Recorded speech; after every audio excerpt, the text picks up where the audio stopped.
Thank you for talking with me, Jason. This is Yeah. awesome. So I wrote down on the way here, I should probably say, welcome to the Art of Life. I'm Jennifer Espenscheid, and this is my friend Jason Hallman, and I'm really excited to talk creativity with you. Me On the too. way here, on the flight out, I wrote down a few words. What comes to mind? What's evoked when I hold you in my mind and in my heart? And it was abundant, generous, easeful, trusting orchestrator, blissful, oozes the spirit of aloha, appreciative, and in constant gratitude. So that's Thank you. what you're putting out there, I think. I feel all the those time. things. Yeah. That's amazing because it's just coming through you all the time. And that's one of my first questions. Would you share your state of being in the world and how you got to that energetic resonance? Oh, well, that's a That's a good starter, that's a right? big story. But Good. We have plenty of time. Because your state of being is those words. uh-huh. So So how I got to my state of being right. and And even how you cultivate that, mhm. and maybe you were born that way, and maybe that was a journey. Yeah, it's both and I Mhm. think. From my understanding, anything that we are now was always part of us, since it really is no past, future. It's just this present moment, Mhm. um, and that's one of the things I try to cultivate daily is literally getting myself present, not trying not to think about the past and not to think about the future, Mhm. um, but not even necessarily trying, just being. And some of those things are like self-care practices, um, just being conscious of my breath and where my energy is. um, and I have had experiences. I was 0 to 1 to now 52 years old, Mhm. and I have had childhood traumas that were very intense, Mhm. and I feel like those things now become my superpowers. They have Mhm. transmuted and transformed in a way that actually are part of this incredible being that I am. Mhm. And I've taken them in that way, and they don't hold the things, the fears and the anger and the resentments and the feelings of not enough anymore that they used to hold. Mhm. Um, so that's kind of a huge win, or it just feels so good and natural now. Okay. Yeah. And that is one of my questions. Challenge, not that you need to share about the actual challenges if you want, but I have found that too, that the choice, it sounds like you decided to make the choice to grow through the challenge. And now that resilience has become part of, like you said, your superpowers. Yeah. Like I feel like I'm a more sensitive human Mm-hmm. because of all that I am, Mm-hmm. all that I was, all that I will become, all that I am now. Right. Um, Do you remember when you understood like these uncomfortable feelings I'm having or uncomfortable habits I have are a reaction to these traumas? And do you remember the time when you thought, I I don't want to feel this way and I don't want to suppress it? And then the second part of that question would be, what were the things that helped you heal? yes, I do remember that. And I remember that as a young person, even Mm-hmm. as those things were taking place and happening. I had both verbally and physically abusive parents, Mm-hmm. and they did. Now I know they did the best they could. That was the best they could, and I don't condone like behavior like that, Mm-hmm. but it happened. And so, where am I? Do I resent those things and then live my life with that kind of energy, Mm-hmm. or do I take that energy and how do I heal from that in a way where, I mean, at the time or during the healing process was decades. Mm. It's still unfolding. Mm. And I don't feel like it ever really stops. But the place that I'm at now, I got to the place where I don't really worry about what other people think of me. Mm-hmm. And that worry came from the feelings of not being enough and worrying about what was going to happen next. Mm. And there have been many, everyone, I believe everyone is a teacher. Mm. Everyone that I kind of come in contact with. And there have been some very specific spiritual teachers on my path. And I've also worked with plant medicines. Mm-hmm. Yeah. Well, I don't even have, this is great because these are more of the questions. So one of the key things that I heard in what you were just saying was that even as these things were happening to you as a kid, you were making decisions that this was not going to turn you into an angry person, that Yes. you were keeping your spirit alive. Yes. And then your healing just continues to happen to this day. Yes. Yes. I remember a very specific moment. I was probably 8 years old. Mm-hmm. I had just been yelled at, just been hit, both me and my brother. And I was on the top bunk of the bunk bed and just so mad and so upset, just feeling like wanting my parents to literally disappear and die. Mm-hmm. Like that was so intense for me. Yeah. And I remember feeling that so intensely. And then all of a sudden I was almost like a light or like a pinhole of light entered somehow my reality or my consciousness. And it was like, oh my God, I don't want to feel anger and hate. I actually want to feel love. Mm. And so that, I believe, probably informed me even though sometimes I couldn't feel that light, even through my process, but it was always kind of there. I always wanted to be kind and sweet and connected and loved and feel safe. Mm-hmm. And so you made that for yourself. By the grace of so many people, and I feel very lucky that I was able to feel something that allowed me to keep wanting to grow and not do the patterns that I had created. Yeah. Yeah, that's interesting that you remember being in your bed. And so literally it was that point of light that became your guiding light to return to. Mm-hmm. Incredible. Mm-hmm. And you mentioned having, good mentors and of course the medicine. Tell me about some of those people.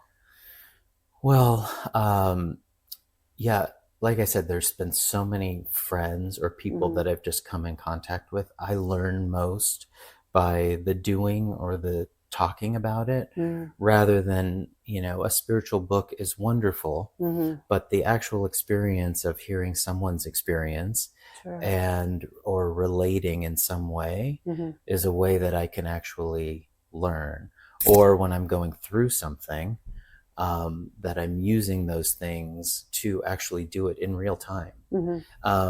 One of my favorite teachers was Harry Jim, and he's still alive and around, and he's a Hawaiian kahuna.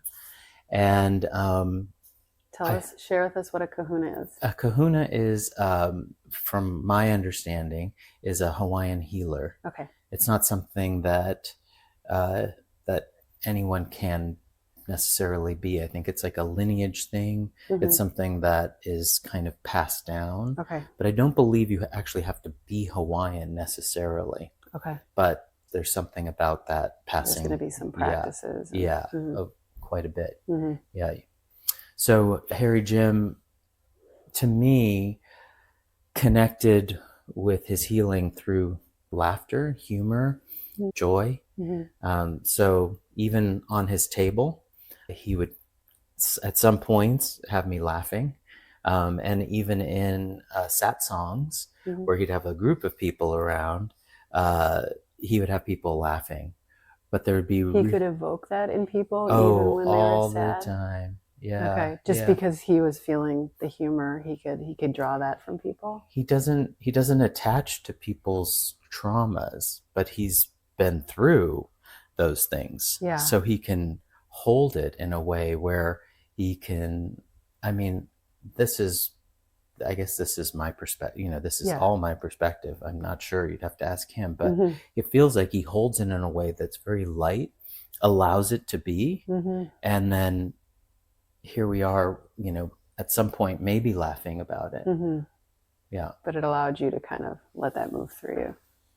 it did. Yeah. That's really And cool. I love using laughter and joy, um, and just making fun of everything. Mm-hmm. Anything is on the table for that. It's just not so serious. Not so serious. Yeah. If I hold, resistance to that, I feel like then there's an area where I need to create space. I need to maybe look at that and reflect on that. Mm-hmm. Another spiritual teacher told me anything that I feel other than love or Mm-hmm. neutrality in any moment, there's something in it for me. There's something in it for me to look at. And I've Okay. used that as a very, uh, big guiding principle Mm-hmm. and anchor in my world. Yeah. Yeah. So any sort of stuckness, like let's look at that now, because Yeah. otherwise it's going to be there later. It will. And Harry Jim would say, there's two types of forgiveness, now or Mm-hmm. later. Mm-hmm. And he'd have everyone laughing with that. Yeah. Now or later. That's Yeah. true. Yeah. Yeah. The things that are with us now, if they're not attended to, they're going to stay. Yeah. For sure. Yeah. Tell me about your experiences with medicine, because I know that has really, we've all had quantum leaps forward in understanding our own psyches and healing with that. So I have had very significant experiences with ayahuasca specifically. Mm-hmm. I don't believe like it's the only thing or that it was absolutely necessary Mm-hmm. for me to have those experiences, but I just happened to Mm-hmm. have several ayahuasca ceremonies that I was a part of. Mm-hmm. I didn't even know what ayahuasca was, my first ceremony, but I had some friends that I was connected with in community, and they were going to do this thing. And it was at a time when I was doing a significant amount of intense and intentional healing. Okay. And I was like, okay, I'll try that. I'll do that. Seemed right in alignment. Yeah. And each ceremony has been its own unique transmission, experience. Mm-hmm. No ceremony has really been like the other. Mm-hmm. But one of the common threads for me was and is to let go. Okay. It's kind of, as any medicine is coming on, I've felt myself at times be resistant, like, oh no, I'm going to lose control. Yeah. To at some point letting go, losing control, losing me. But I'm always there, is what the experiences and the learnings and the teachings of that medicine and also just everyday life is. Yeah. Yeah. What do I want to keep? What am I so afraid of letting go of? And I think after those experiences, exactly, that there's a trust that builds. Mm-hmm.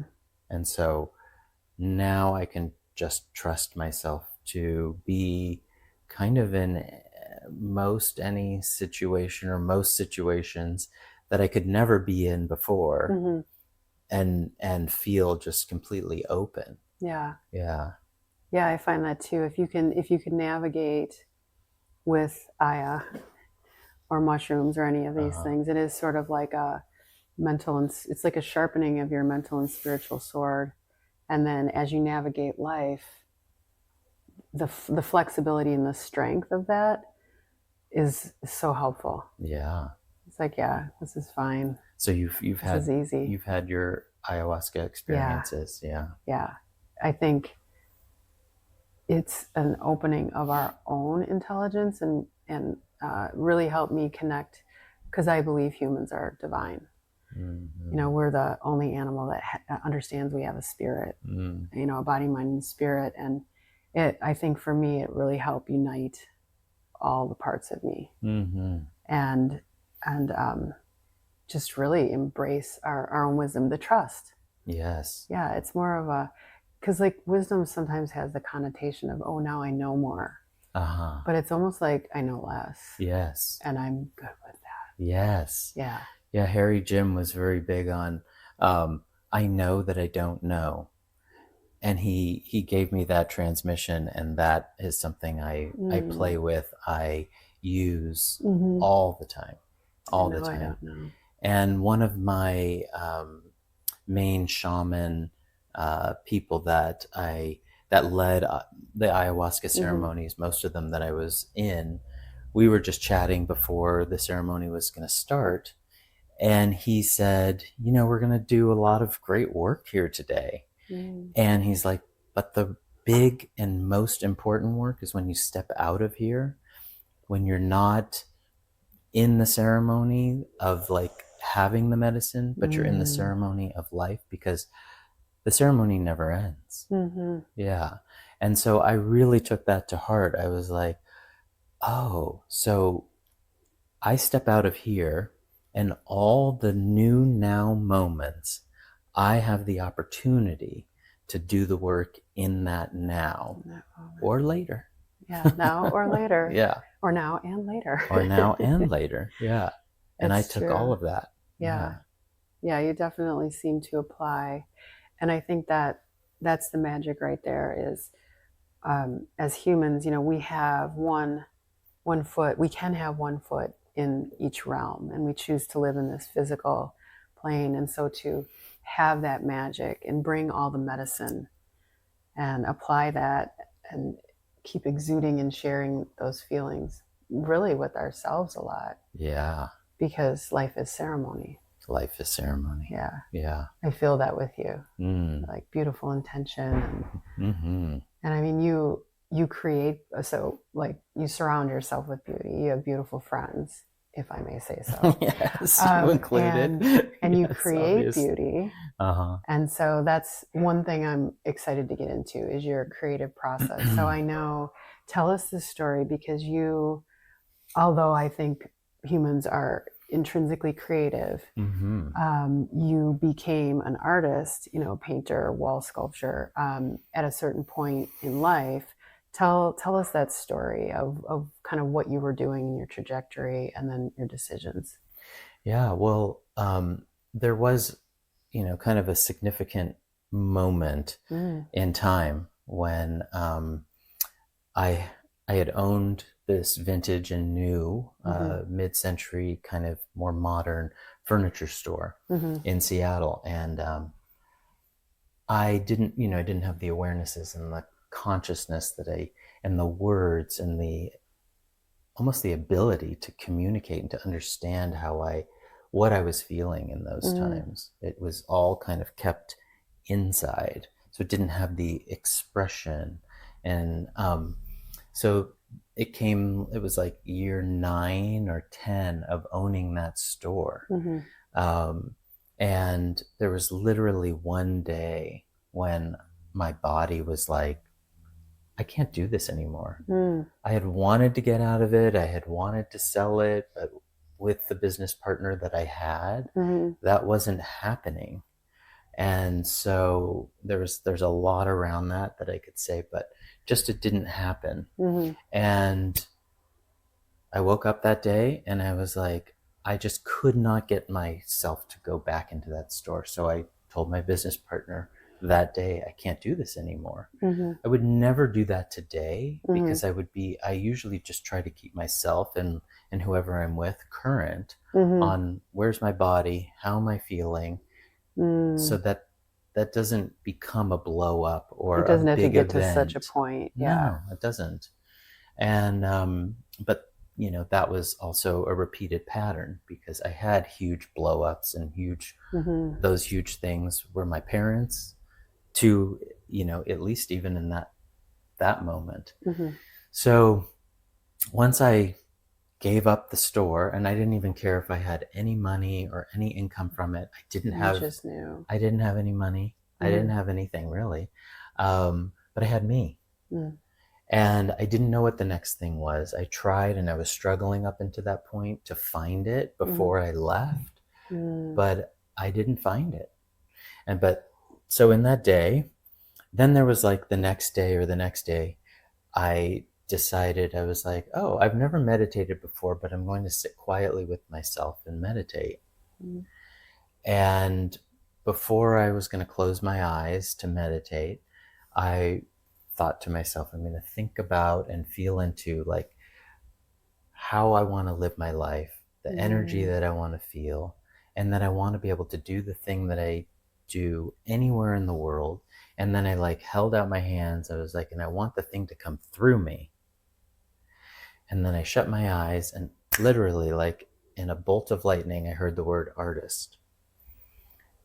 And I yelled out loud, even I was home alone, but I yelled out loud, oh my God, I'm going to be an artist. I had never been to an art supply store. I had never painted. I had never drawn, but for some reason I believed it. And so the next day I went to an art supply store, found out what gesso was, what canvas, what acrylic versus oil paints, different brushes. I got a few art supplies and just started. And that was in late 2008, and I was 36. Okay. And now I'm 52. And now you're 52. Yeah. Looking 36. So you trusted that came through you, literally. Yeah. And so since then, tell us about your, like, I also was not trained in the art that I do.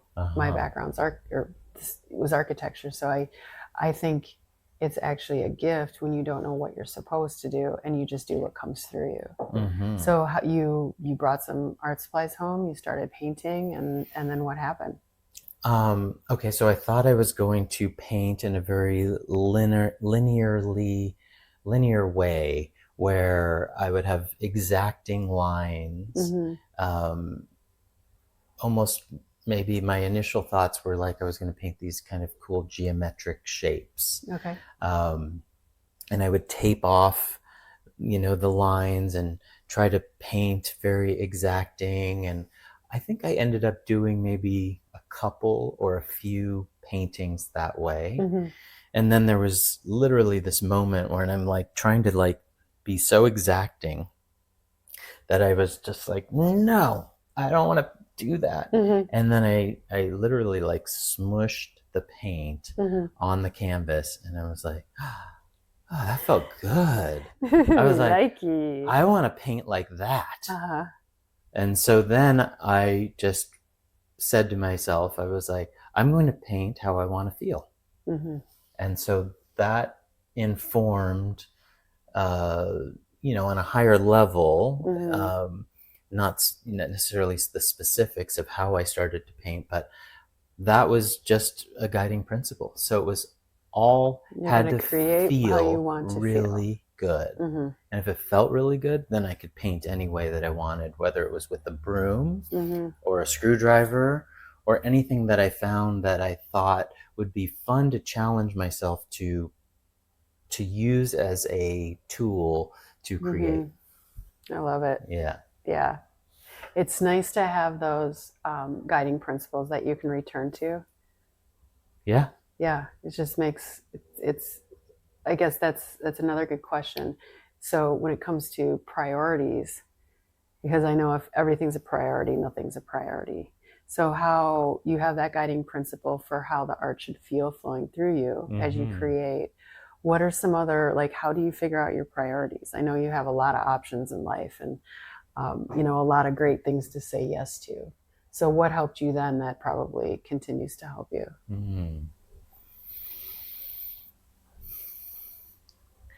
Well, one of my priorities is to, and I don't know that I could put exact words to it then, but it is to literally follow my highest excitement.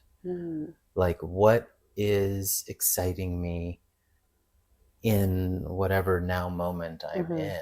Where where does my energy want to go or Mm. flow?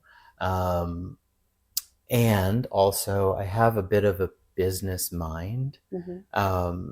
So I'm also thinking about strategically sometimes. And I mean, early on, I didn't have a place to actually sell the work. Mm-hmm. So it was more about creating, but I still was thinking about when I'm represented, it Mm-hmm. will be, or I'm going to try to have it, or it will, evolve into Mm-hmm.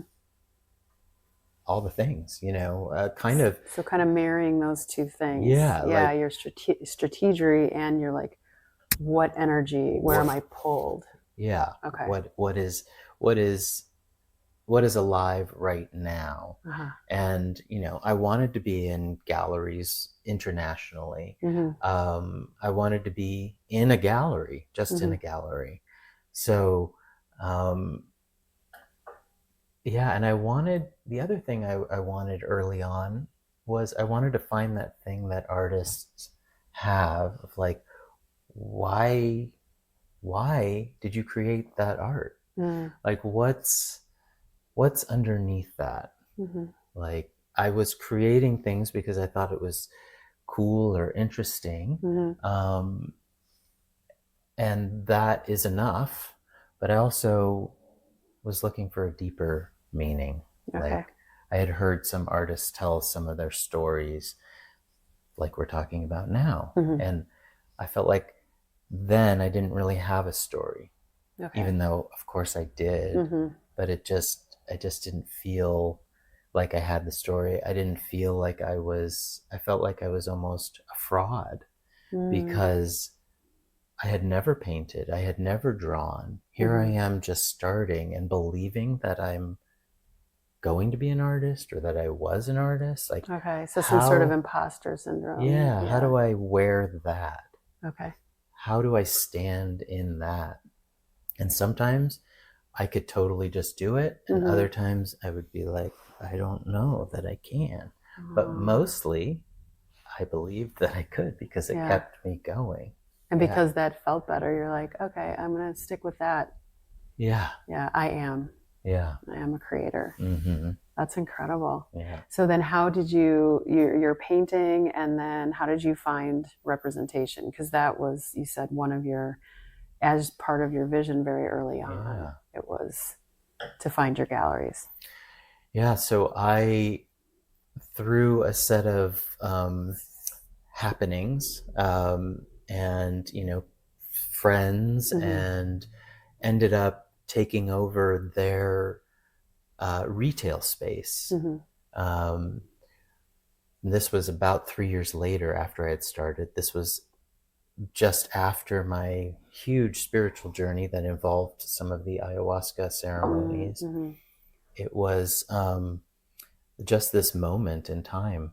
And I took the leap and I took over their lease and I put my art in those windows, and I had a space in the back where I could create. So it's a studio as well. Yeah. And I may have had a few months of money to last. I don't remember exactly, but it wasn't very much. So it was between my art studio, sort of what I created was my little gallery space, and my home rent. I don't know if I could have lasted like 2 months without selling something, or 3, maybe at the most. So that was my business plan. I leapt into it. I was like, if I don't do this, I'm going to regret this for the rest of my life. I have this moment, this chance to do it right now. Let's go for it. Or I could do it later, but I could do it later. but let's do it now. Yeah. And I ended up pricing my work so that I could pay the studio and my home rent with one piece of art. So my business plan was like, I just have to sell one piece of art to at least pay the rents. Okay. I love that. My pay structure is what is required. Just the bare minimum, which didn't really cover everything, but it covered a significant amount. And so that was your start. And how long were you at your first gallery? I think I was there about 7 months, Okay. maybe. So not too long, but then moved into a different location. Yeah. But right away sold enough to just pay or slightly have a little bit more for the next month, even though sometimes I felt so stressed out of being so on the edge financially. But I kept reminding myself there was nothing else I would rather do than do this, than invest in myself and create art. That was what I wanted. And so then everything went to that. How do you being anxious and in worry and in lack resonance, right, is not a fun place to try and create from. What are some of your methods? You don't probably need them now because you have a more consistent state, but yeah, what are some of those things that bring you back to a creative mindset to have the inspiration move through you? Yeah, well, I think we're talking about like being fully or somehow resourced like inside, so I think of it that way. But also try to just be in the present of that feeling. So sometimes I remember back then it just was like literally a wall or an ocean just like covering me of fear and worry. And so I would get my nervous system would be so in shock with like, oh my God, how am I going to make it? I'm going to fail. I'm going to have to be on the streets. My mind would take me into so many different places.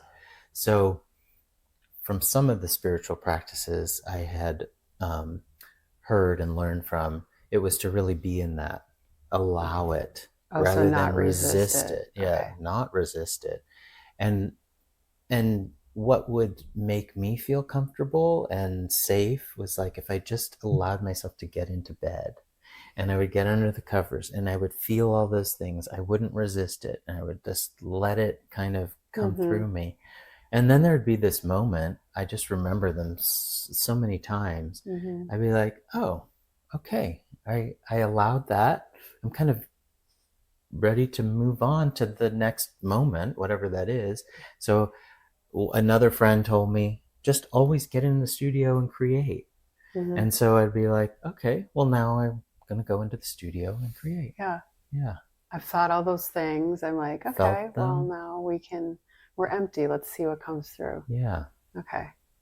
Yeah. I love that you take the teachings and the magic from your different experiences and your different mentors and apply them in very practical ways, because it's in the real world applications where we like often freeze. It is. Yeah. And that was like that one shaman, he was like, the real work is like in the day to day.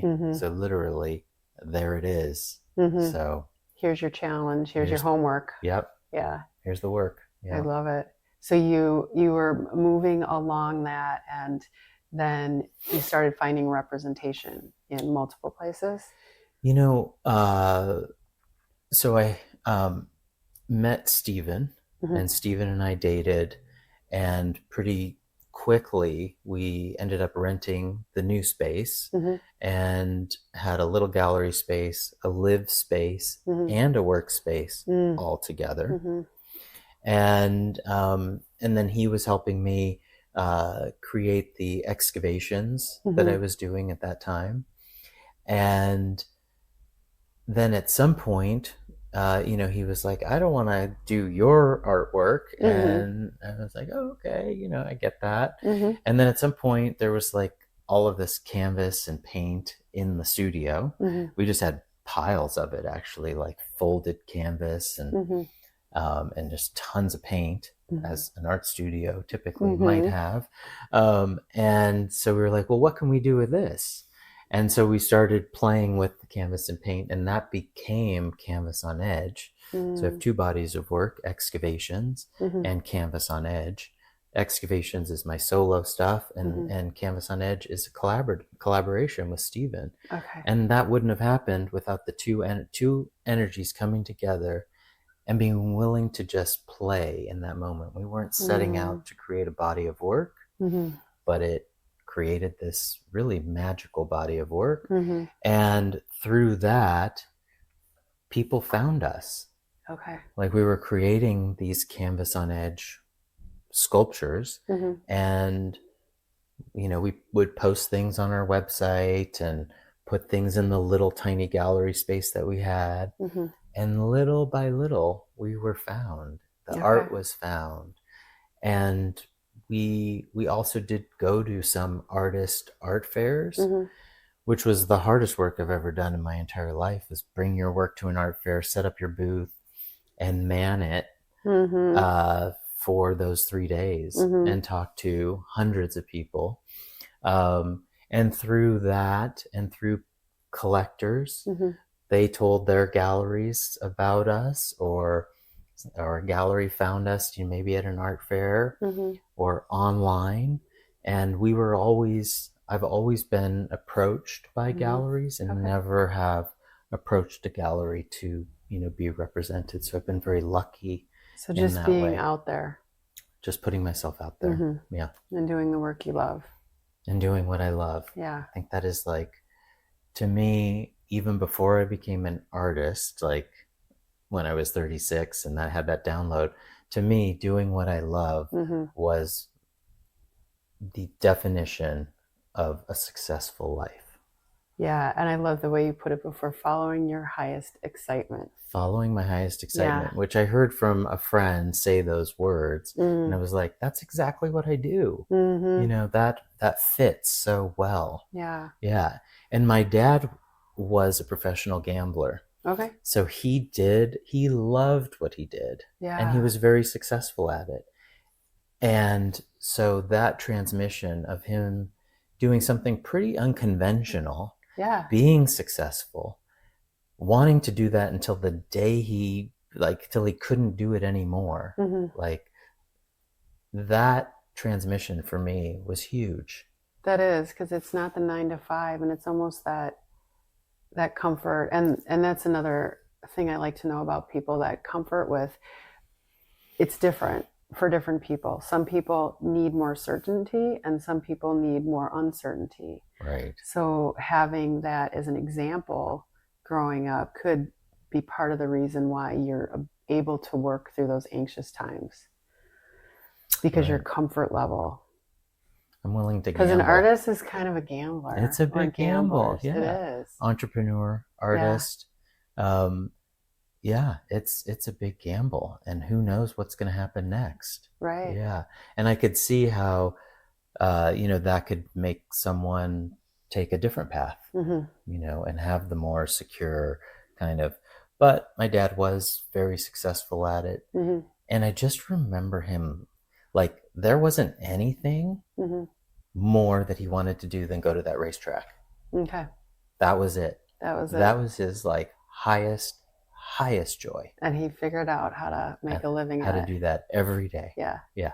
And I suppose too, the way I look at it is, success, unsuccessful, that's kind of like a self, we're the ones that label ourselves as that. What does that even mean? And even if one is unsuccessful and you're doing what you love, like, that's not the worst.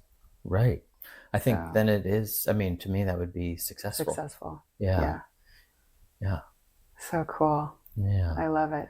So as you're moving along, and you've now, I'm not sure what you call it, you are now also more of an orchestrator of the art. So it's being able to be multiplied in a fashion where you can be a bit more hands off and follow your other excitements.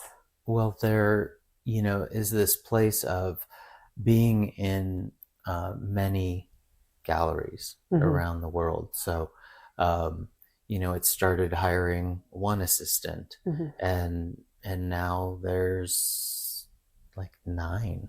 Amazing. helping to create, Mm-hmm. you know, these visions, Mm-hmm. really.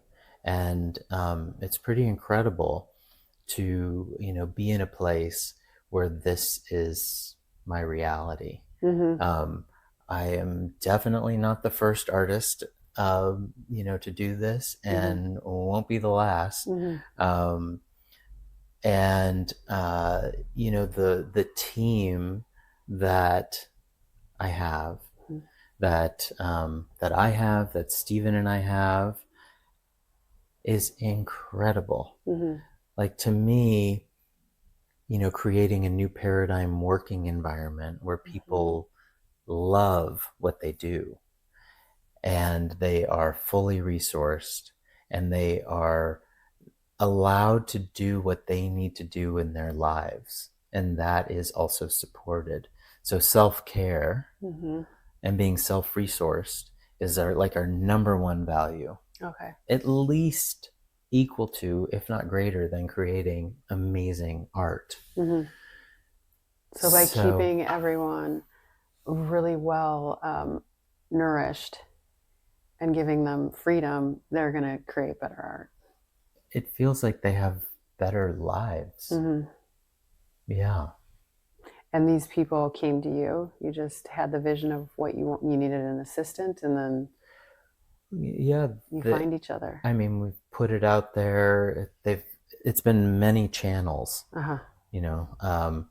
Sometimes just, I think initially it was talking with friends and Mm-hmm. letting them know. Mm-hmm. Um, and then there's been like an ad, you know, Mm-hmm. here or there. Um, and typically what the ad says brings in a certain kind of person. Um, and, you know, drawing that out of people. And Mm-hmm. there's it's almost easy finding someone that feels in alignment, or shares a frequency Mm-hmm. that I'm going to truly vibe with. Mm-hmm. And anytime we bring in a new person, so even after that first person, then that first person and I had to agree to bring in the third person. Oh, Mm-hmm. and Stephen would have to agree and to bring in the fourth person and the Mm-hmm. fifth person and the sixth person, you know. So in that So way, you're an organism working we are together. an organic organism, yeah, Yeah. that has grown organically. Yeah. Yeah. I love that. Yeah. So you have, in terms of goals, it seems like you more have a feeling that you keep shooting for, and maybe a strategic framework that might inform decisions. Mm-hmm. Do you have like, oh, in 5 years I want my life to look like this, or is it just more of a feeling of this increased abundance and freedom and the things that you seem to exude? Mm-hmm. I think it's more the latter, the free, you know, the freedom, the expandedness, Mm-hmm. the being more kind, Mm-hmm. being more curious, being more open. Mm. Like, that can never, it doesn't have to ever stop. Yeah. And I do feel like curiosity truly is like the fountain of youth. Mm. So I really like, curiosity can be used in, you know, if there's an argument or Mm-hmm. someone's, you know, have something's triggering, Mm-hmm. it's like, if one person can be curious about what's happening, Mm-hmm. it allows for that other person to possibly soften, either in that moment or eventually. Mm-hmm. If one can stay in curiosity and the other is not, Mm-hmm. you're going to be able to, like, hear, the person's going to be heard, Yeah. and the other person's going to be able to listen, and there's going to be a back and forth that actually creates understanding. Yeah, it would diffuse things, because I don't know if it's possible to be defensive and curious at the same time. I don't think so. I don't think so. Yeah, I mean, I like that. both of those could exist in a moment, but you're kind of either in one or the Right. other. And, you know, it could be like a little bit of a teeter-totter. But like right when you said it, I my vision is a balloon with all this hot air coming out of it. Like if Uh-huh. you're curious, it's like, oh, Yeah. I'm not frustrated right now. I'm wondering. something. Yeah. And I think curiosity has led me to my bodies of artwork. It was, um, well, I have these paintings that are layered that I've painted over paintings because I didn't have representation at the time. So even doing that was a huge letting go. Could I paint over my paintings? Okay, Yeah. so that's how it started to happen. That's how it started, because I didn't have representation. And it was like, well, do I buy more panels? Rent a bigger space? I didn't really have money to do that. So painting over my work was one of the main options, and I didn't want to. But then I kind of softened to it and did it. And then over the years, I had many panels that had been painted and painted and painted and paintings and paintings. And then after my spiritual journey, I come back. I had covered one completely all in white. And I was like, oh, my curiosity was, what do I do with this panel? Do I just start fresh on the white and just make a whole new painting? Oh, what if I scrape some of the white off and or all of it and have that color underneath come through for whatever the painting is going to be? So that curiosity led me to do that. And then as I'm like 2/3 the way down, there's this image in there, and I start carefully excavating what was this home, which was the beginning of my finding home body of work that I wanted to create. But I wasn't really happy with that particular piece. So as I'm excavating this, I had completely forgotten that I had started this search of finding home through my art. And then my journey, I had found home within, but I had to excavate the layers of experiences and traumas and all these things to really find what I was looking for outside was truly inside. And it was because of all your layers. It was because of all the things that your experiences and emotions that you were always home. Yes. And I love that. All the teachers say, we have everything we need already. Yeah. But to truly experience that is so different than reading that. Right. And truly, I've always had everything I've needed. No one teacher is my God or is any better than me or you or anyone.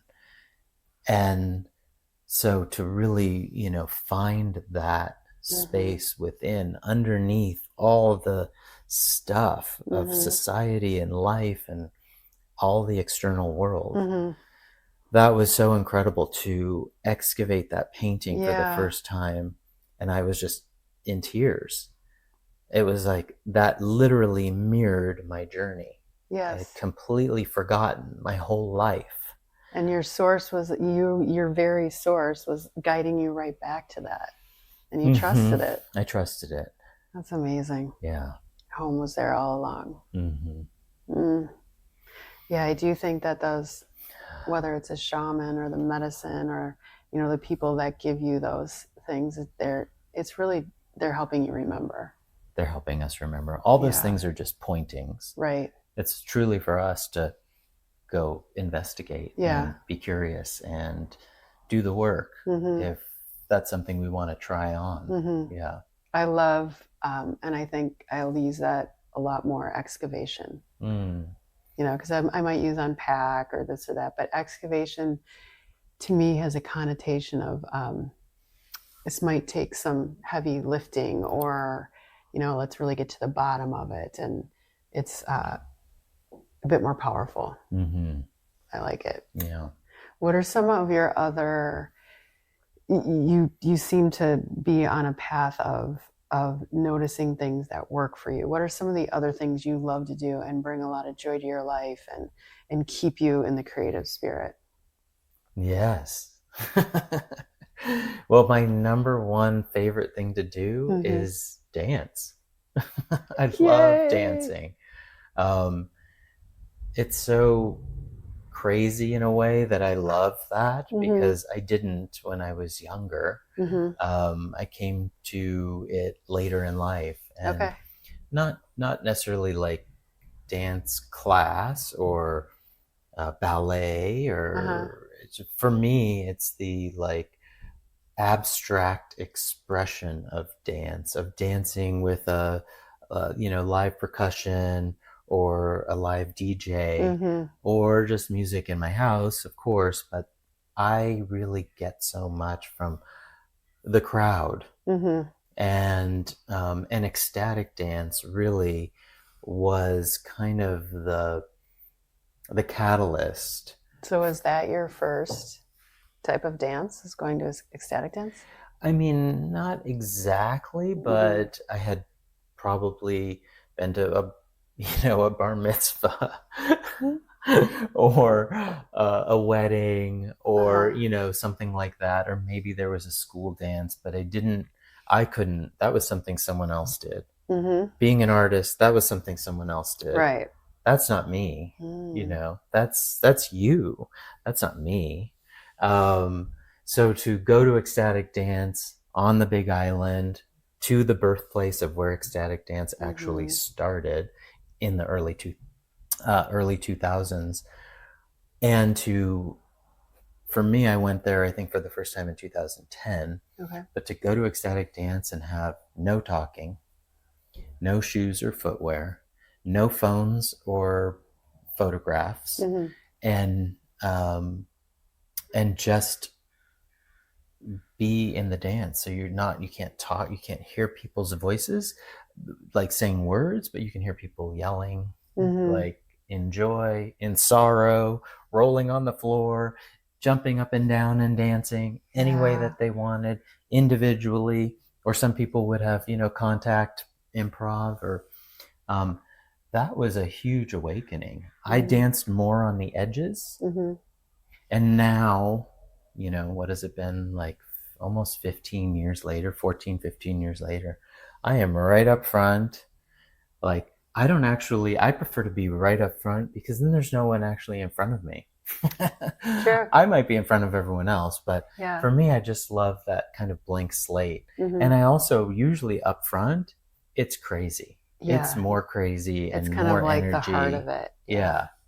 So I love that. I thrive Mm-hmm. in that space Mm-hmm. so much. That's really, I often think, while I'm in a situation like that, if everyone had this chance, to be on the outside, but just to come to this Right. and be able to shed those layers of, layers of discomfort and layers of disapproval and layers of self-talk, Mm-hmm. and get to that point, like what a healing, worthy world we would live in. Yeah, it truly informs so much of how I move through the world, Mm. um, to be my unique Mm-hmm. individual self, let my freak flag fly, Mm-hmm. which everyone else is doing the same thing. Yeah. And so, in that, being um, a mosaic piece rather than a melting pot. So we're Mm. all together, but we're our unique Mm. tile, or shard or whatever. Mm-hmm. And that's great, because Mm-hmm. together we create such beauty. Yeah. Yeah. I love for everyone listening, Jason and I are big fans of disco balls. And that's what we see in that too, right? Yeah. Where we reflect The mirror balls. back and Yeah. forth at each other. And yeah, we're all these Little. pieces that together, it's just this, we're shining a galaxy all around us of Yeah. inspiration and delight. And Yeah. yeah, incredible. Truly. Yeah. Well, thank you for following your heart and your spirit. And I feel like an energy of a well-fed, wise lion with you. Mm. Like just a comfort with oneself, very powerful, very graceful, because cats are so graceful, just moving through life with that kind of energy. I'm not hungry. I'm abundant. I'm powerful. I can take care of my friends. just like exuding this beauty. And so that's just a reflection for you of Thank you. and thank you for helping us all be more creative and sharing with us. Yeah, thank you, Jennifer. And this is one of Jason's beautiful pieces.